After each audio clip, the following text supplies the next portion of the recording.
I'm making a follow-up to some videos I've done on this topic in the past, just because I noticed something the other day and I thought, might as well share it. So I'll just go back a step and show some contents from the other videos just for some context, so you'll know what's going on here. So I was able to figure out that verse 32:25 is verse 5780, so 5780 in the Torah. And there's an ancient tradition going back that says um, every verse corresponds to that year. So this being verse 5780, it would correspond to the year 5780, which was the majority of the year 2020. So using the Hebrew calendar, um, this is for the year 2020. And I noticed something kind of interesting about it. The sword shall deal death without, as shall the terror within, to youth and maiden alike, the suckling as well as the aged. So what's interesting about this is when you click on it, it's only quoted really one time in the entire Talmud. Only one time does this specific verse come up, and it's in Bava Kama.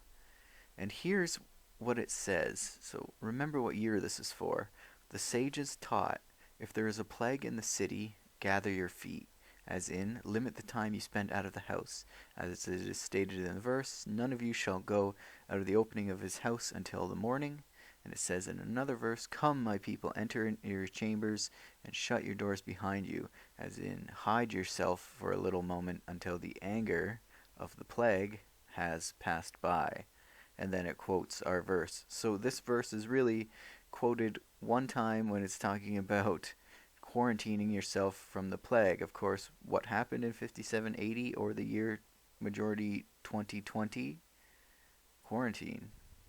That was the biggest story of that year by far, obviously. And then we come to the next verse for 5781.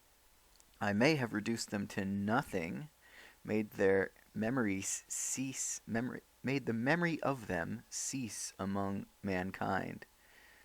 And then we come to the verse for this year, 5782, which I've shown some multiple translations for and gone through some of the words.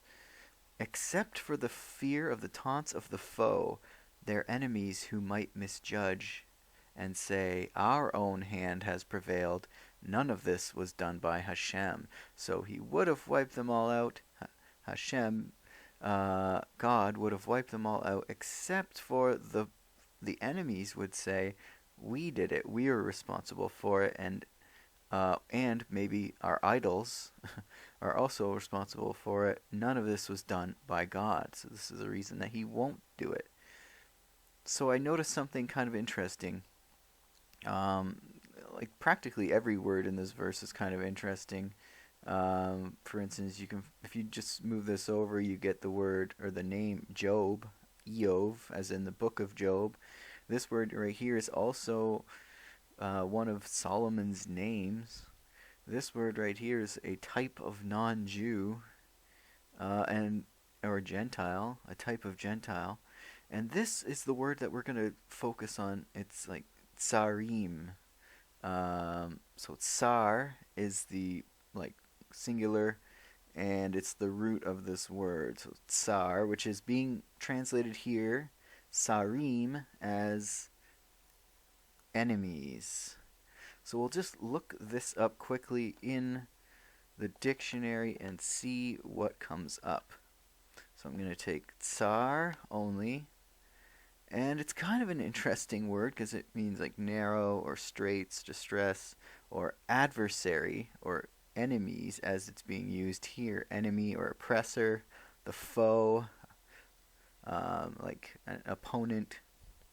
But it's also a hard pebble or a flint, which is kind of neat. It's also the word for Tyr, as in Hiram, the king of Tyr. But then when you go all the way down, you'll notice that it's also another word that is kind of interesting considering it's the verse for this year.